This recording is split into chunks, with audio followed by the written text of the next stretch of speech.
Good morning to all of you. Sardar पर inter college Jarauli phase 2 की online classes में आपका बहुत बहुत स्वागत है। बच्चों, कक्षा 9 हिंदी मीडियम में कल जब मैंने आपके सामने वीडियो नंबर 14 बनाया था तो मुझे ये पता नहीं था कि आप लोगों को बहुपद चैप्टर पढ़ाया जा चुका है। पहला चैप्टर आपका छोटा था और जो दूसरा चैप्टर है बहुपद और तीसरा चैप्टर है आपका निर्देशांक ज्यामिति, वो आपका अनिल सर ने आप लोगों को बता दिया है और आप लोगों का पूरा करा दिया है। तो फिर मुझे जब उन्होंने इस बात की जानकारी दी तो फिर मैंने सोचा कि क्यों ना मैं अब चौथा चैप्टर स्टार्ट करता हूँ। पहला, दूसरा, तीसरा आपका कंप्लीट हो चुका है। तो कल जो मैंने बहुपद का वीडियो बनाया था तो वो एज अ नॉलेज के लिए बना दिया था, मुझे पता नहीं था। तो आप लोग केवल उसको समझ लीजिए, उसको कॉपी पे नोट मत करिएगा, क्योंकि वो चैप्टर आपका ऑलरेडी हो चुका है। और अगर आपने नोट भी कर लिया है तो उससे कोई परेशानी नहीं है, एज अ नॉलेज आपकी कॉपी में वो रहेगा। लेकिन अब हम लोग नया चैप्टर पढ़ेंगे, चैप्टर 4। 3 चैप्टर आपके कंप्लीट हो चुके हैं। नंबर पहला संख्या पद्धति जो मैंने कराया, दूसरा आपका बहुपद जो अनिल सर ने कराया है, तीसरा निर्देशांक ज्यामिति जो भी आपको अनिल सर ने कराया है, और चौथा चैप्टर लेकर के मैं वीडियो नंबर 15 के साथ आपके सामने हूँ। चौथा चैप्टर बेटा जो हमारा है वो है दो चरों वाले रैखिक समीकरण। आज बेटा इस चैप्टर को थोड़ा सा पढ़ेंगे, थोड़ी सी नॉलेज लेंगे इस चैप्टर के बारे में। कुछ लिखना नहीं है अभी इसके बारे में, केवल नॉलेज, आज मैं नॉलेज के लिए वीडियो बना रहा हूँ और जो लिखने वाले पॉइंट होंगे उसे आप नोट भी कर लीजिएगा, मैं बता दूंगा। तो बेटा दो चर राशि में रैखिक समीकरण, अभी तक हम लोग छोटे क्लासों में एक चर वाले रैखिक समीकरण पढ़ते आए हैं। एक चर वाले रैखिक समीकरणों की बात अगर करें तो जैसे ये हमारा इस प्रकार से होता था 2x + 3, 2x, 5x + 4, 3y + 3। बेटा ये जो हमारे होते थे ये हमारे एक चर राशि वाले होते थे व्यंजक। क्या होते थे बेटा? व्यंजक। समीकरण कब बनता है? जब इसको बराबर में कुछ इक्वल रख देते हैं। जैसे मान लीजिए इसके बराबर में हम 0 कर दें तो ये एक चर वाला समीकरण हो गया, रैखिक समीकरण। +3 या = 0 रख दें, इसके भी = 0 रख दें, इसके भी = 0 रख दें। तो जब दो साइडें हो जाती हैं, इक्वल का साइन आ जाता है, लेफ्ट हैंड साइड और राइट हैंड साइड हो जाता है, तो वो हमारा समीकरण में बदल जाता है। क्या? व्यंजक। व्यंजक समीकरण में बदल जाता है। तो बेटा ये छोटे क्लासों में जो हम लोगों ने पढ़ा है ये हम लोगों ने एक चर वाले पढ़े हैं। अब क्लास 9th में हम लोग चूंकि आ गए हैं तो एक चर हमारा नहीं रहा, अब हमारे दो चर हो जाएंगे। दो चर में हमारे दो चर होंगे, मतलब x, y, a और b, y, z किसी भी रूप में समीकरण हो सकता है। तो बेटा ये है आपका दो चर वाले रैखिक समीकरण। चलिए आइए आज इसको स्टार्ट करते हैं। तो बेटा दो चर राशि वाले रैखिक समीकरणों में जो सबसे पहली चीज आपकी आएगी वो आता है बेटा इसका व्यापक रूप। क्या आता है बेटा? इसका व्यापक रूप। तो सभी लोग इसका व्यापक रूप देखें कि जो हमारा दो चर राशि वाला समीकरण होगा उसका व्यापक रूप कैसा होगा बेटा? व्यापक रूप उसका होगा ax + by + c = 0।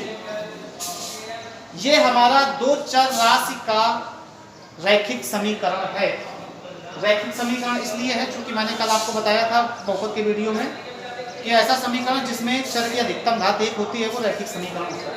तो ये जो चर x और y रखे हैं ये देखिए दो चर हैं कि नहीं है, x और y। a, b, c इसके गुणांक हैं, वहां पर कोई ना कोई अंक आएगा। क्या आएगा? अंक। आप वैसे ये दिखने में भी चर लग रहे हैं लेकिन ये चर है नहीं, ये मानक रूप मैंने बताया है, व्यापक रूप आपको बताया है। यहाँ पर a, b और c की जगह पर भिन्न भिन्न अंक आएंगे, अचर राशियाँ आएंगी आपकी 2, 3, 5, 6, 1, 2 कुछ भी आ सकता है। मेन चर है x और y, ये दो चर हैं हमारे, और चूंकि इसकी घात 1 है इसलिए एक ऐसा समीकरण है बेटा रैखिक समीकरण। इतना सबको समझ में आया? अब बेटा जब कोई दो चर राशि वाला रैखिक समीकरण होता है तो फिर इसके हल कितने होते हैं? ठीक है, क्योंकि बेटा अभी आप क्लास 9th में हैं तो आपको इसकी ओरल जानकारी दी जा रही है। जब आप क्लास 10 कक्षा 10 में जाएंगे तो वहां पर आपको दो चर राशि वाले दो समीकरण मिलेंगे जिनको हम लोग युगपत समीकरण कहते हैं। कैसे समीकरण कहते हैं बेटा? युगपत समीकरण। मतलब उसमें दो चीजें, दो समीकरण, इस प्रकार के दो समीकरण आपके पास आएंगे जिसमें आपका a1 b1 c1 हो जाएगा और दूसरे समीकरण में यही चीज a2 b2 और c2 हो जाएगी। दो समीकरण होंगे। क्योंकि क्लास 9th में है इसलिए एक समीकरण है तो मैंने इसमें 1 नहीं डाला है, केवल A B C है। क्लास 10th में A1 A2 B1 B2 C1 C2 होंगे। ओके, तो अभी ये केवल ओरल जानकारी है। तो बेटा अगर इस प्रकार का समीकरण है और उसके हम हल की बात करते हैं कि इसके सोल्यूशन कितने होंगे, तो बेटा अगर इसके हल की बात करें, हल, तो दो चर वाले रैखिक समीकरण के जो हल होते हैं बेटा वो अपरिमित रूप से अनेक, कितने होते हैं बेटा? अपरिमित रूप से अनेक हल, कोई गिनती नहीं होती है। अब बात ये होती है कि सर अपरिमित रूप से अनेक हल कैसे हो गए? तो अपरिमित रूप से अनेक हल होने का एक लॉजिक ये है कि इन समीकरणों में जैसे जैसे आप x की वैल्यू रखते जाओगे, जैसे हमने x बराबर 0 रख दिया तो y का मान कुछ निकल करके आएगा, फिर हमने x बराबर 1 रख दिया फिर कुछ आएगा, फिर हमने x बराबर 2 रख दिया, 3 रख दिया, 4 रख दिया, इनफिनाइट अनंत तक रख सकते हैं। तो जैसे जैसे x की वैल्यू चेंज करते हैं वैसे वैसे y की वैल्यू भी चेंज होती जाती है, और अगर y की वैल्यू चेंज करते हैं तो वैसे वैसे x की वैल्यू चेंज हो जाती है। तो इस प्रकार हम कह सकते हैं कि किसी दो चर राशि वाले रैखिक समीकरण के अपरिमित रूप से अनेक हल निकालने होते। इतनी बेटा बात समझ में आ गई। चलिए बस इस चैप्टर में आपको केवल ये दो चीजें ही नोट करने वाली हैं, फिर आप यहाँ से एक्सरसाइज अपनी स्टार्ट कर सकते हैं। लेकिन मैं चूंकि इस चैप्टर की ओरल जानकारी आपको दे रहा हूँ तो मैं आपको इस वीडियो में ये भी बताऊंगा कि इसमें सवाल किस तरीके से आते हैं। तो जरा अब आइए थोड़ा डिस्कस करते हैं सवालों के प्रकार पर। सवालों के प्रकार या क्वेश्चन प्रश्नों के प्रकार। तो सवालों के प्रकार की अगर इसमें बात की जाए बेटा, तो सबसे पहला जो क्वेश्चन आपका आता है कि किसी एक चर वाले रैखिक समीकरण को दो चर में कैसे बदले। किसी एक चर वाले रैखिक समीकरण को दो चर वाले में कैसे बदले, बदलने का मतलब उसको व्यापक रूप में कैसे लाएं। जरा गौर करिएगा, ये आपके सामने बेटा एक क्वेश्चन लिखा है 2x + 4 = 0। मेरी बात सबको समझ में आ रही है? ठीक। तो बेटा जरा बताइए इसमें कितने चर हैं? इसमें केवल एक चर है, वो है आपका x, और हम इसको चेंज करना चाहते हैं दो चर वाले में। किस चर वाले में? दो चर। तो आपको दो चर वाले का व्यापक रूप पता होना चाहिए। क्या होता है बेटा? ax + by + c = 0। तो बेटा यहाँ पर अगर इसको हम इसमें बदलना चाहें तो बेटा जरा देखो, ax तो ये अपने आप में बिल्कुल पूरा पूरा है, ये 4 जो है ये c है, यानी ये अचल पद है, इसको ऐसे किनारे रख दिया बेटा। अब यहाँ समस्या ये है कि यहाँ पर y वाला कोई टर्म है नहीं, जबकि यहाँ पर by होता है। तो बेटा यहाँ पर हम लोग क्या रखेंगे? 0 क्या रखेंगे बेटा? 0। इसको हम एक चर से दो चर वाले में इसका रूप में परिवर्तन कर रहे हैं। तो बेटा देखिए अब ये दो चर के रूप में परिवर्तित हो गया, ax + by + c = 0। इतनी बात सबको समझ में आ गई। तो ये है पहली चीज कि किसी एक चर वाले रैखिक समीकरण को दो में कैसे बदलें। एक एग्जांपल और देख लीजिए, जैसे मान लीजिए लिखा है बेटा 4 लिखा है, या मान लीजिए 4x लिखा है और बराबर 0 लिखा हुआ। बात समझ में आ रही? तो बेटा अगर इस तरीके का कोई चीज लिखा हुआ है तो बेटा यहाँ पर क्या करेंगे हम, जरा ध्यान से देखिए। या 4x = मान लीजिए 1 लिखा हुआ है, कुछ भी लिखा है, तो फिर वही चीज है 4x, इसमें y वाला पद है नहीं तो 0y, इसको इधर ले आएंगे -1 बराबर। ये देखिए आपका इस रूप में बदल। तो ये सवालों का पहला प्रकार था, किसी एक चर वाले रैखिक समीकरण को दो चर में कैसे परिवर्तित करें। अब दूसरा ये आता है कि किसी दो चर राशि में रैखिक समीकरण को या किसी एक चर राशि वाले रैखिक समीकरण में आपको तुलना करके a b c का मान निकालना होता है। कहेगा इसमें से a b और c का मान निकालेंगे। तो बेटा ये दूसरा टाइप है कि a b c का मान कैसे निकालें। तो बेटा कोई दिक्कत नहीं, जैसे मान लीजिए यही समीकरण था, हमने इसको इस तरीके से लिख दिया कि नहीं लिख दिया। अब बेटा इसकी तुलना करा देते हैं, ax + by + c = 0 से इसकी क्या करा देते हैं बेटा? तुलना करा देते हैं। तो a बराबर हमारा बेटा 2 आ जाता है, और b बराबर क्या आ जाता है? 0 आ जाता है, और बेटा c बराबर क्या आ जाता है? 4। बताइए बात समझ में आ गई? बस सीधे तुलना कराइए, गुणांक ले लीजिए। समझ में आ गया? अगर इधर बात करते हैं, इधर तुलना कराते ax + by + c = 0 से तुलना करा देते इसकी, तो बेटा a बराबर 4 आ जाता, b बराबर 0 आ जाता और c बराबर -1 आ जाता। पूरा चिन्ह सहित लेते हैं, चिन्ह को उठाते जरूर हैं। तो दो प्रकार के मैंने सवाल आपको बताए।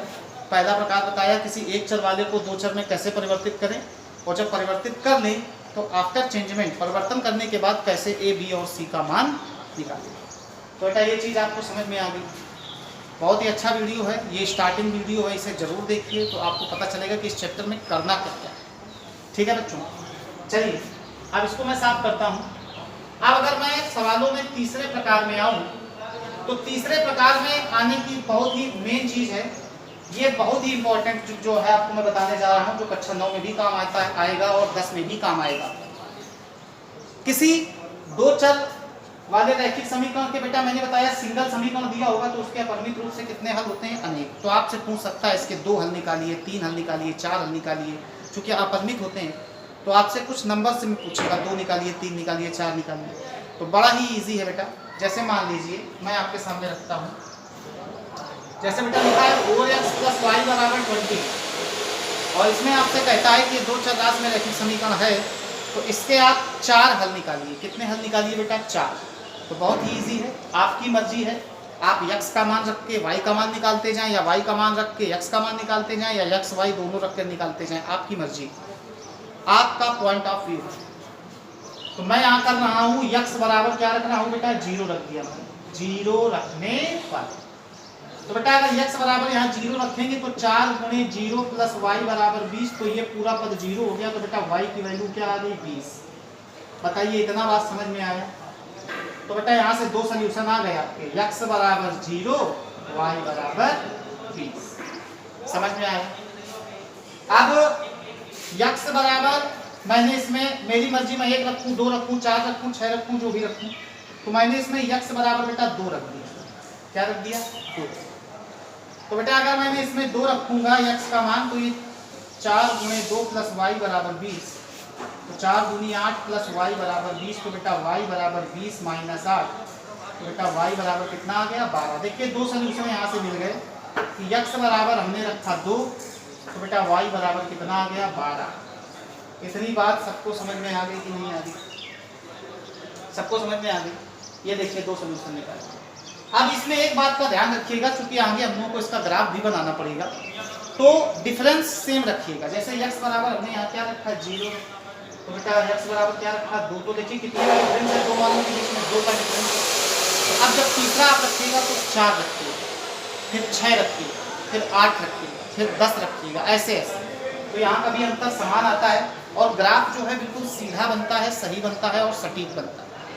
इतनी बात समझ में आ गई आपको, थोड़ा सा इस बात का ध्यान रखिएगा।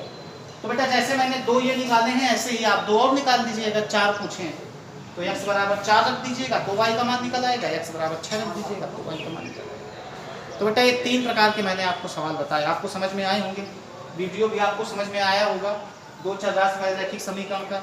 अब इसके आगे की चर्चा हम लोग नेक्स्ट वीडियो में करेंगे, वीडियो नंबर 16 में। वीडियो को समझिए और इसे अच्छे से देखिए और इस चैप्टर को भी स्टार्टिंग से समझने का प्रयास कीजिए। ओके।